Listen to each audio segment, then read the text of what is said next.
Bonjour tout le monde. Quel plaisir d'être ici avec vous aujourd'hui. What a pleasure to be here with you all today. A few hours ago I spoke with the Governor General and confirmed for her that it is my intention of forming the next government. We just got through an election where Canadians made it very clear the kinds of things they want us to work on, and I'm looking forward to getting into it. Je viens d'avoir une conversation avec la gouverneure générale et j'ai confirmé mon intention de former le prochain gouvernement et de continuer à servir les Canadiens pendant les années à venir. It's been a busy week already, from phone calls with premiers to talk about their priorities, to conversations with President Biden, to, of course, on Saturday morning, welcoming home Michael Kovrig and Michael Spavor to Canada, which was unbelievably good news. It was quite amazing to, after having thought about them and worked on their case and been there in my mind for them over the past 2.5 years, to actually see them in person was a very good day for, I think, for all Canadians. But it was nice to be part of on the past weekend. I'm here this morning for a number of reasons. First of all, to announce to all of you that I have asked Chrystia Freeland to continue serving as Deputy Prime Minister and our Minister of Finance, and she has accepted. I am very pleased to be able to continue to rely on Chrystia as we do the big things that Canadians have tasked their politicians and their government to do in the coming years. I look forward to getting into it with her and with the other members of Cabinet who I'll be asking to join over the coming weeks. We will be swearing in Cabinet in the month of October, and we will be bringing back the House of Commons before the end of fall. The exact dates still to be worked out, but we are busy getting into the business of delivering on an ambitious agenda that Canadians laid out. Je suis très content aujourd'hui d'annoncer que Chrystia Freeland sera encore une fois de nouveau la vice-première ministre et la ministre des Finances du Canada. Nous avons beaucoup de pain sur la planche, alors nous allons nous mettre à travailler tout de suite pour livrer sur le plan ambitieux que les Canadiens ont choisi dans ces dernières élections. Nous allons faire l'assermentation du Conseil des ministres au mois d'octobre et nous allons ramener le Parlement à cet automne. Les dates exactes seront à finaliser dans les semaines à venir. I chose to make my first announcement a week after the election here at a vaccine clinic to emphasize that of all the different priorities we continue to have, getting through this COVID-19 crisis remains our very top priority. We're seeing right now in different places across the country significant struggles with this fourth wave, particularly in Alberta, and it looks increasingly like Saskatchewan as well.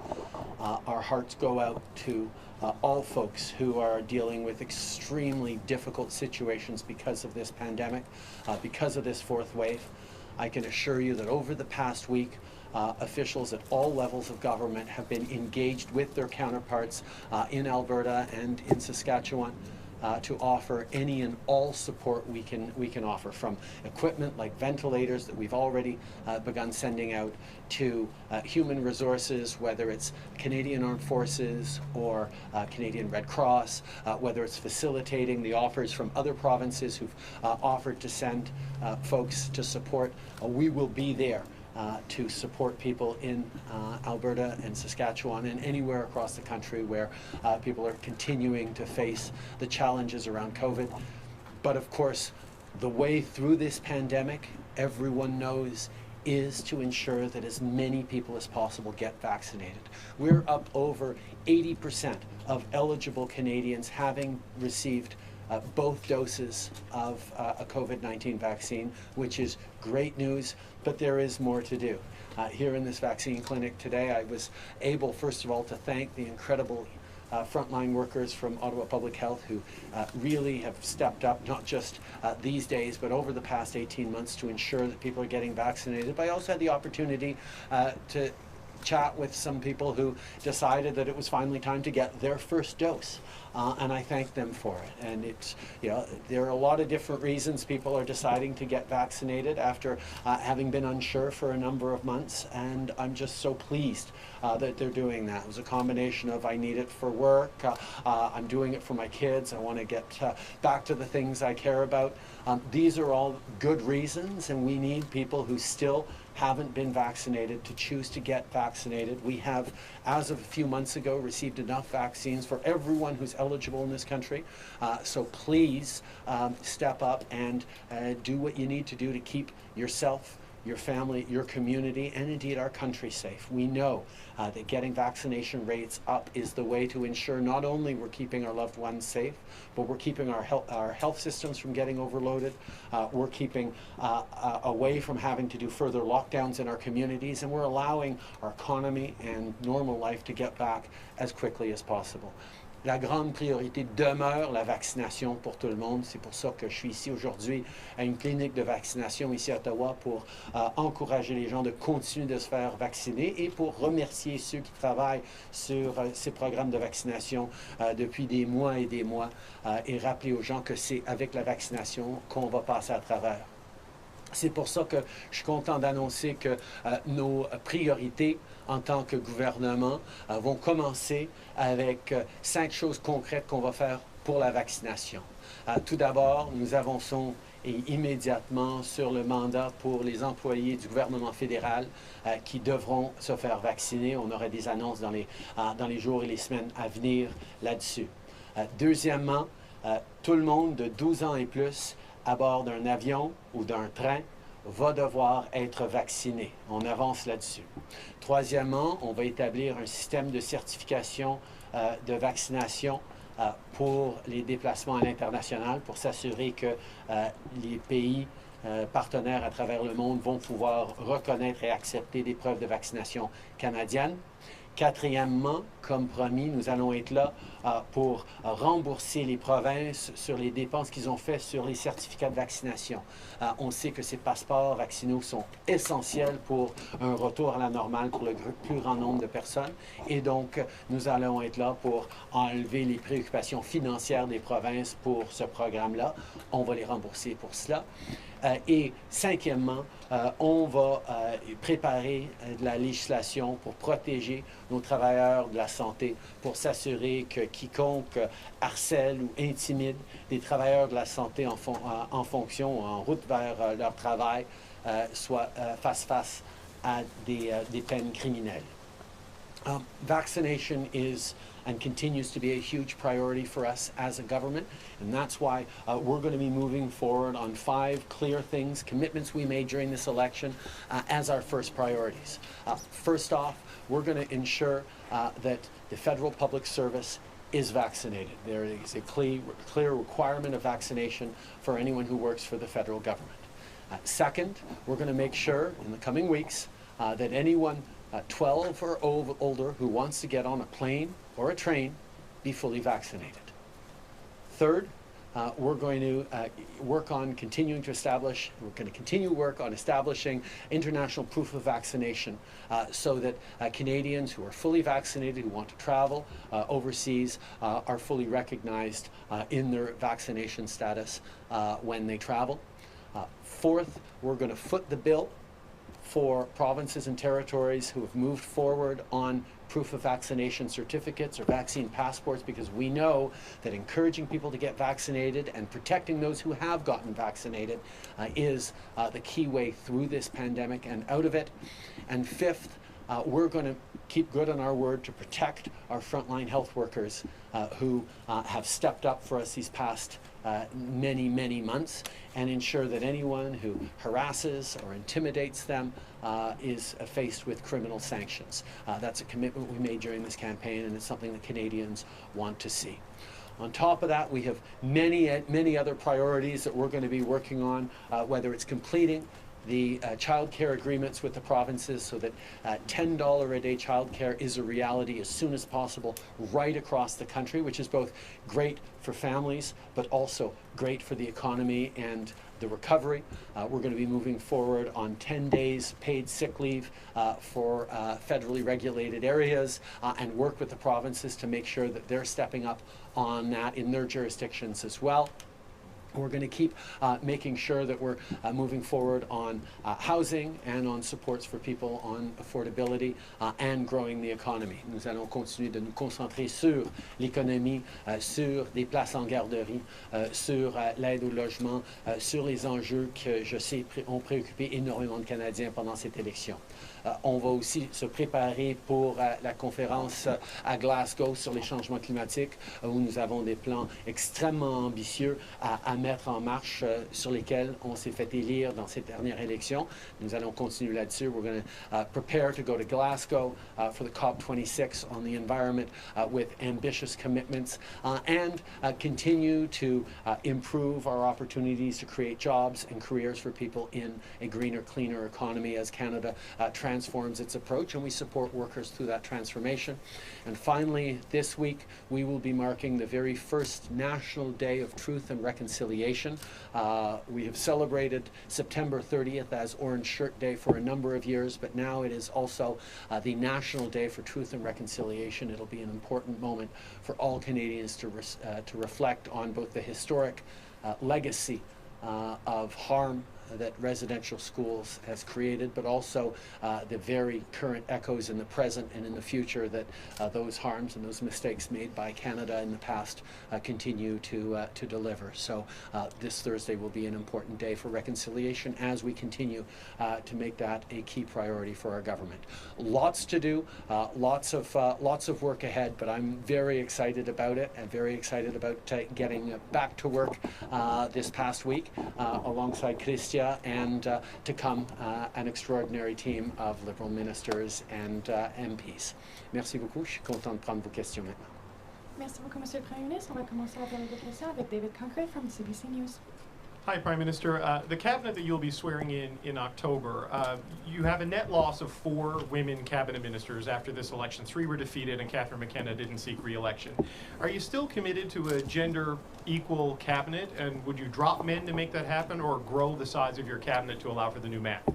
One of the challenges that we always have as a Liberal Party in forming government is there are amazing, extraordinary candidates who get elected right across the country, and I will be seeking, as I always do, to ensure that there is a proper regional distribution, that there is a range of skills and diversity around the table, but it is a base starting point that we have gender parity in any cabinet I put together.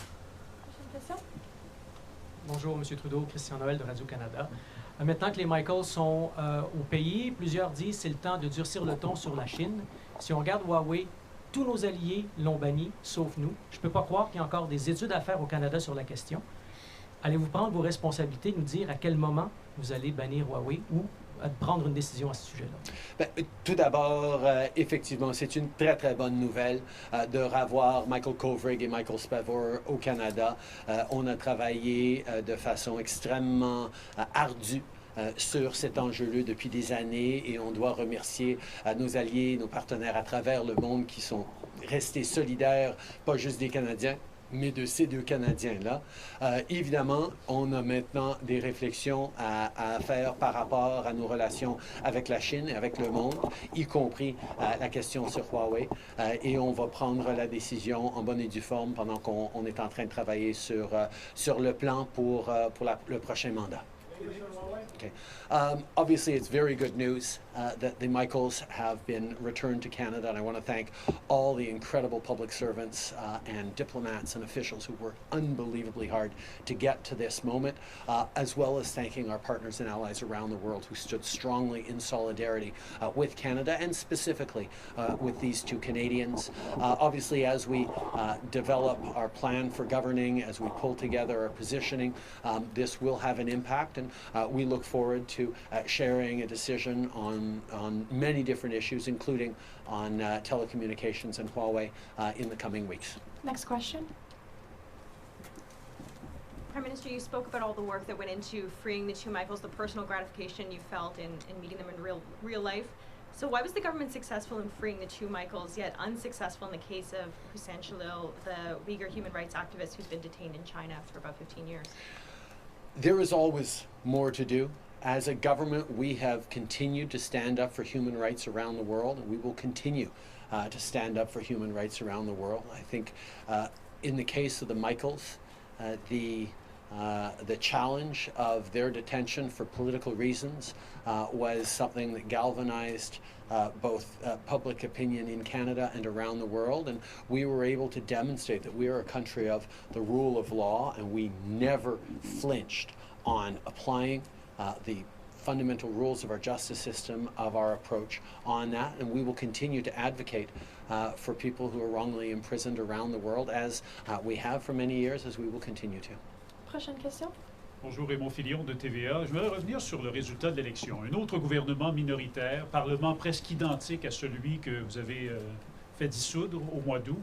Bien, les Canadiens regardent ça et se disent que ça a été une perte de temps et un gaspillage de 615 millions de dollars. Est-ce que vous regrettez, M. Trudeau? Non, pas du tout.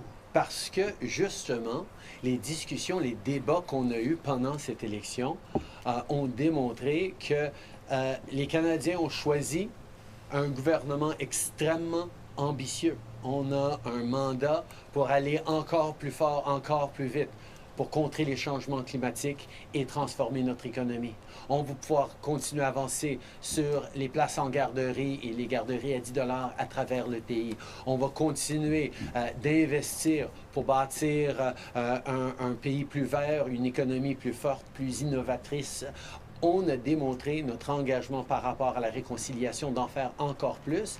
Et à dire la vérité, j'ai vraiment hâte d'entreprendre toute l'ambition dont les Canadiens nous ont fait part pendant cette élection pour aller encore plus vite, encore plus loin sur les grandes priorités des Canadiens.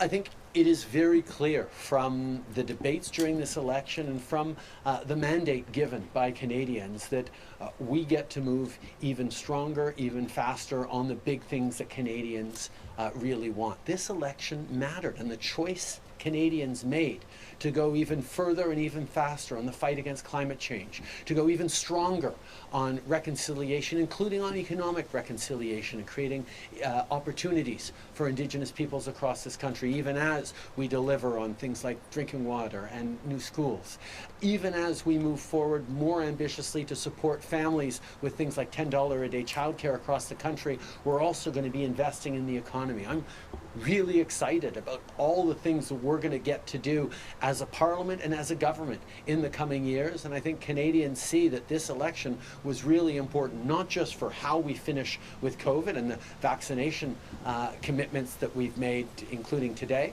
but how we're going to build back a stronger future for everyone, which is the work we're going to get doing. Next question.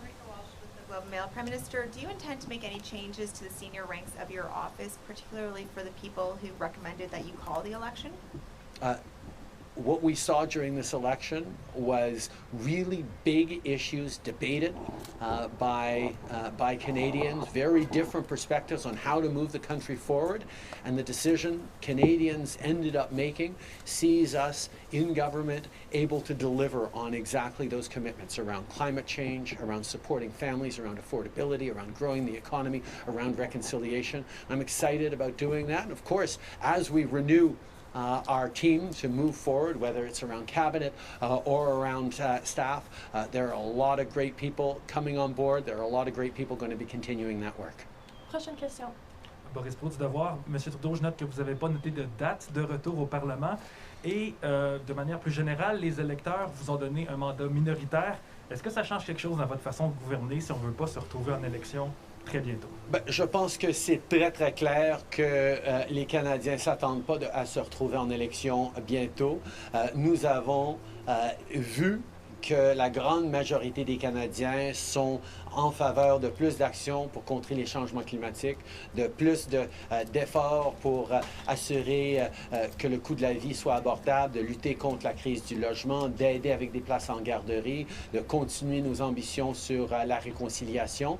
Et nous allons travailler ensemble avec d'autres partenaires dans la Chambre pour livrer, parce que je sais qu'il n'y a pas un politicien à Ottawa qui pense que les Canadiens voudraient des élections bientôt. Donc nous allons travailler ensemble et nous allons livrer pour les Canadiens. Next question.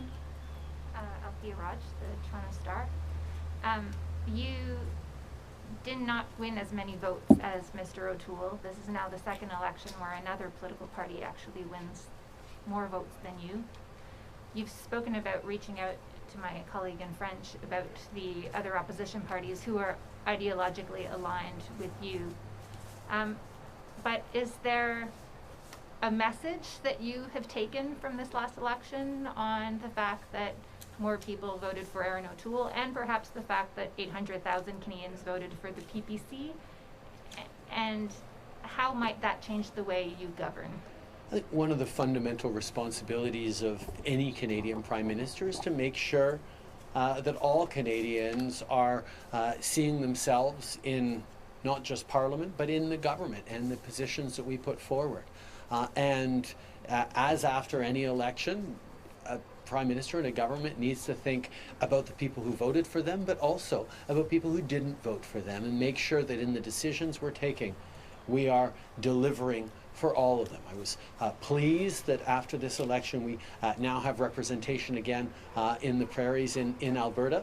We're going to continue the important work of reaching out to people right across the country, of trusting in science and ensuring that people are trusting in their institutions as well.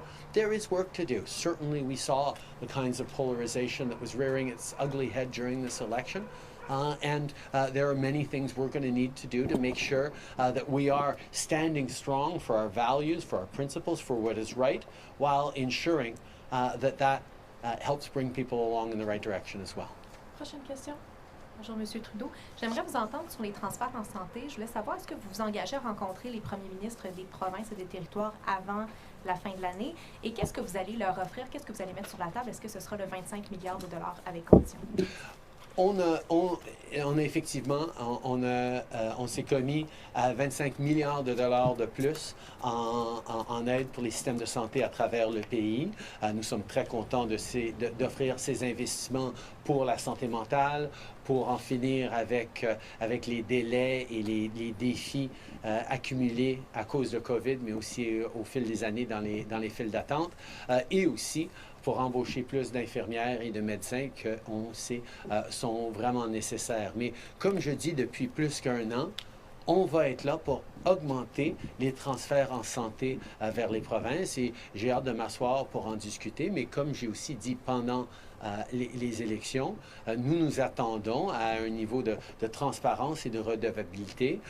Ce ne sera pas sans condition, mais on va discuter avec les provinces sur comment nous allons pouvoir s'assurer que les gens à travers le pays reçoivent les services nécessaires avec les investissements des dollars des contribuables. Next question.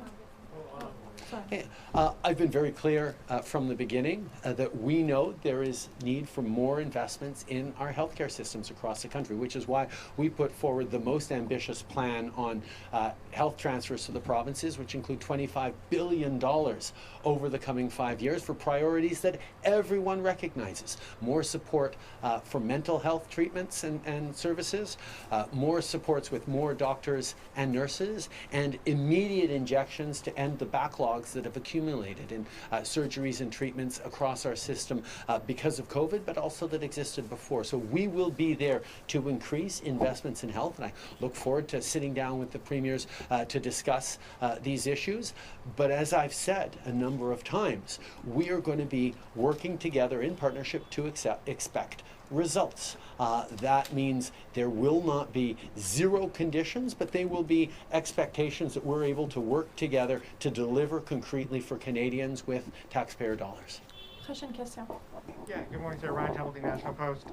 The Quebec government is laying off 17,000, potentially laying off 17,000 workers, healthcare workers, because they haven't been vaccinated. You have a similar mandate for the public service. Are you prepared to lay off tens of thousands of workers? And can you say in detail how this process is going to work for public workers who mandated to have a vaccine? I have announced today that it is one of our priorities, as I said before the election, that all workers in the federal public service be vaccinated. The public service and the unions have been working on that over the past number of weeks. We will have more to say when we make the announcement in the coming weeks. Next question. Sorry. Good morning, Prime Minister. Kevin Gallagher, CTV National News. The situation with COVID in Alberta and Saskatchewan is becoming quite dire. I know that you have said you're setting some ventilators. There's about 8 ICU nurses that the federal government's managed to send to Alberta, but that simply might not be enough. At what point in time does the federal government need to intervene when provincial policies are costing Canadian lives? I made a simple promise to Canadians at the beginning of this pandemic that we would have their backs as long as it took, whatever it took. And that, of course, continues to apply in Alberta and Saskatchewan and anywhere where people are still struggling with terrible impacts of this pandemic. Like I said, our officials at multiple levels have been reaching out to Alberta and to Saskatchewan to offer any and all help, from Canadian Red Cross to military to extra equipment to airlifting in nurses and doctors from other jurisdictions who've offered. We are there to support people going through an extremely difficult time in Alberta and perhaps in Saskatchewan as we see things increase there. That's why I've asked my office to reach out directly to the Premier's offices, and I hope to be speaking with Premier Kenney tomorrow and Premier Moe soon as well, to again reiterate our commitment to being there to support the people of Alberta and Saskatchewan who are facing an extraordinarily difficult, heartbreaking situation right now. Next question. David Aiken, Global News. Good afternoon, Prime Minister. Coming back to Huawei, I wonder if you could just give us one good reason to the many Canadians who are confused. Why would we allow them in the country? As I think Chrystia said, our allies have said no to Huawei. Give us one good reason why they're still being considered. We have actually seen that many Canadian telecommunications companies, if not all of them, have started to remove Huawei from their networks and are moving forward in ways that doesn't involve them as a company. We continue to weigh and look at the different options, but we will be no doubt making announcements in the coming weeks. Next question. Campbell Clark, The Globe and Mail. Prime Minister, you campaigned extensively on stronger vaccine mandates. You even proposed in your platform legislation that would protect employers that want to impose vaccine restrictions. A lot of those companies, or at least some of those companies, would like to see provincial governments do that. You've talked about the problems in Alberta and Saskatchewan. So do you think the premiers are doing enough to impose vaccine mandates? And do you think there's a point at which the federal government, which has constitutional responsibility for peace, order, and government, steps in and says, we have to do this? Campbell, I've been asked variations of that question from the very beginning of the pandemic, when provincial governments made various decisions that were different one to the other. I was regularly asked, do I approve of this measure? Do I approve of that measure? And I think what Canadians want to see every step of the way is everyone working together and being strong on this. For example, on the vaccine certification, proof of vaccine passports, the federal government isn't there to impose on provincial governments what they have to do, what they need to do, but we've removed one of the big barriers and saying, we'll foot the bill for it as you want to move forward. And that has encouraged many provinces to move forward with proof of vaccine certifications. I think this federation works best when we're all working together, and I think, quite frankly, voters, both at the federal level and provincial level, are able to make their own decisions as to whether their leaders have been up to the challenge of keeping them safe or not. But as a federal government, we will continue to unequivocally be there with all the tools at our disposal to stand up for people who need help during this pandemic. That's part of what we've done. And indeed, as Chrystia can remind you, when we designed supports for businesses and individuals, if Alberta were to choose to take further steps and go into a lockdown, federal supports for businesses, for individuals would kick back in, and we'd make sure that we were there to support people. So we're making it easy for provinces to follow the best public health guidance that they possibly have. That's the role Canadians want to see from their federal government, not picking fights, pointing fingers and laying blame. Prochaine question. À propos de la vaccination obligatoire pour les fonctionnaires fédéraux, par exemple, comment ça va fonctionner tout ça? Est-ce qu'ils devront montrer une preuve vaccinale ou leur parole, ce sera suffisant? Et ceux qui refusent, est-ce qu'ils seront en congé sans solde? Est-ce qu'ils vont perdre leur emploi? Vous n'avez jamais été clair en campagne là-dessus. Pouvez-vous nous préciser ça? Je peux vous dire que c'est des très bonnes questions sur lesquelles on est en train de travailler, sur lesquelles la fonction publique et les syndicats ont travaillé depuis plusieurs semaines, justement parce qu'ils savaient que ça s'en venait. Et on va avoir une annonce à faire dans les jours ou la semaine à venir qui va clarifier tous ces éléments-là. Mais on s'attend à ce que ce soit ce qu'on dise, que ceux qui travaillent pour la fonction publique fédérale devront être vaccinés. Bonjour. Est-ce que vous comptez gouverner pendant 4 ans sans déclencher des élections? J'espère. Certainement que les Canadiens ont donné des indications qu'ils voulaient un gouvernement qui travaillait sur les grands enjeux en partenariat avec d'autres et c'est exactement ce que nous allons faire. My intention is to continue to deliver to Canadians the ambitious mandate that they voted us in on, to work with other parties to make sure we're delivering on things that matter to Canadians, from the biggest things like the fight against climate change and ending COVID, to smaller but key things for a number of people like the banning of conversion therapy, which is something that many parliamentarians on our side of the House feel very strongly about and is a commitment that will move forward. But I am intending to govern as long as Parliament gives us confidence to do so. Prochaine question. Colton Pearl, CTV News. Children are one of the most or at-risk populations in the entire country for COVID-19. The US FDA is now reviewing Pfizer data for children aged 5 to 11. When will Canadian parents be able to protect their children? We are as well ensuring that all our public health officials, that Health Canada, that the Immunization Task Force is reviewing the data that comes in. We know it is a pressing need to get kids from 5 to 11 vaccinated, and we're going to make sure that it is safe and effective. But I know I'm one of those parents of a 7-year-old who wants his kids to get vaccinated as quickly as possible, and that's certainly what we're looking for. But science and rigorous analysis will, as it always has, guide our decisions on that. Prochaine question. M. Trudeau, en 2019, vous avez dit prendre acte du fait que les Canadiens vous ont donné une minorité. En 2021, aux questions juste maintenant, vous n'avez pas mentionné de changement dans votre façon de gouverner. Vous dites par contre que vous voulez rester 4 ans. Êtes-vous capable de nommer une seule chose qui va changer dans votre 3e mandat? On va continuer de travailler, de vouloir travailler avec les autres partis comme on l'a fait et j'ai bien hâte de pouvoir livrer justement sur ces plans ambitieux que nous avions présentés aux Canadiens qui sont alignés effectivement avec beaucoup des priorités d'autres partis, que ce soit sur les changements climatiques, sur la réconciliation. Les Canadiens s'attendent très clairement à ce que notre Parlement travaille ensemble de façon collaborative. C'est exactement ce qu'on va faire. Prochaine question. You've said that mandatory vaccinations for travel is a priority for your government, but as you know, people are already booking tickets months in advance. So what details and concrete advice can you give them so that they're not caught unawares when it's time for their flights and their train rides?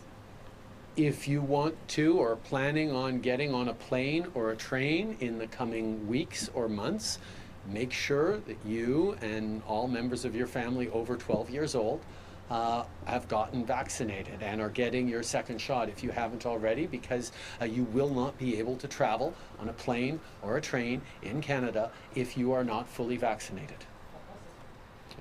J'ai été très clair là-dessus depuis des semaines et des semaines que nous allons exiger que quiconque embarque dans un avion, dans un train, au Canada, soient pleinement vaccinés. Alors, si les gens ont fait des plans pour aller en vacances ou pour aller voir leurs proches de l'autre côté du pays dans plusieurs semaines, ils doivent s'assurer qu'ils soient pleinement vaccinés. Prochaine question. Sir, you've said several times this morning in the press conference that you feel Canadians give you a mandate to work harder on climate change, on a lot of your priorities, but they returned you in a minority government again. More of them voted for the Conservative leader again. I'm wondering why you feel you have a strengthened mandate when you're coming back with basically the same number of seats.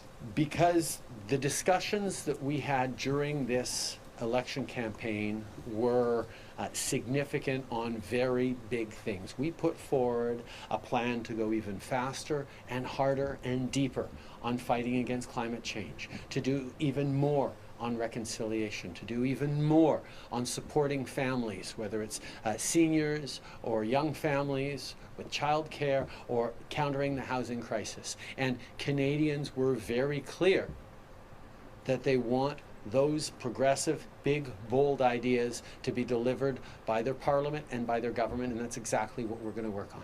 Next question.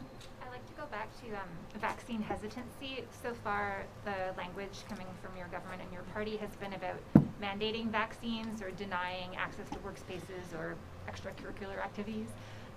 But is there a plan to help convince people who are hesitant to get vaxxed to get vaxxed, as opposed to just denying them access to life? I'm a little dismayed, Althea, that you haven't noticed that over the past 4 or 5 months, that's exactly been our approach as a government.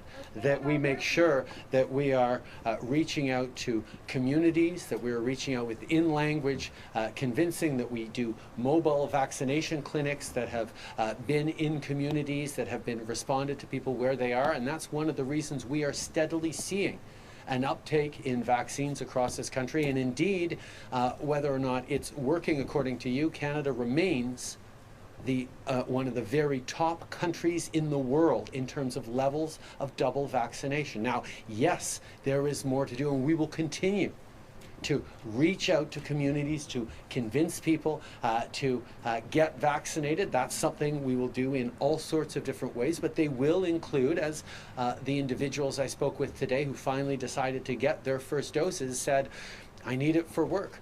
My kids finally convinced me to do it. I want to travel again.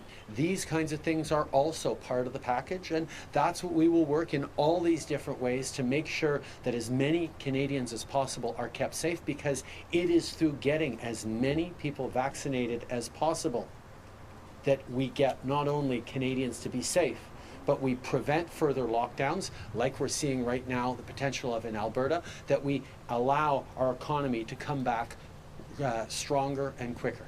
We'll take one last question. Marika Walsh with the Globe and Mail.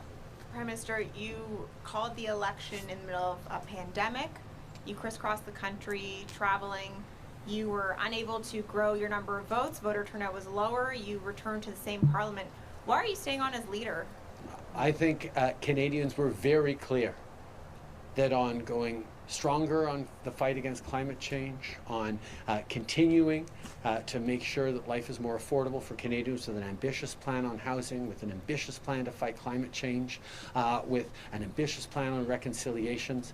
Those were the things that Canadians made clear choices by voting for progressive parties in this election. Even with all the very clear choices on offer for Canadians, they returned to Parliament with a mandate to do big, ambitious, progressive things for Canadians, and I can't wait to get into it.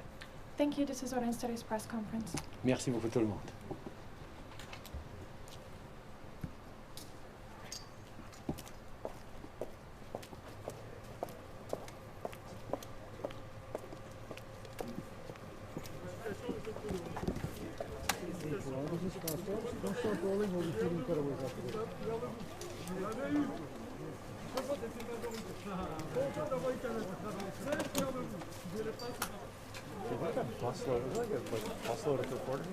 I know, and it's funny because there's a lot of customers. It's like the clown car showed up and they all just get piling out.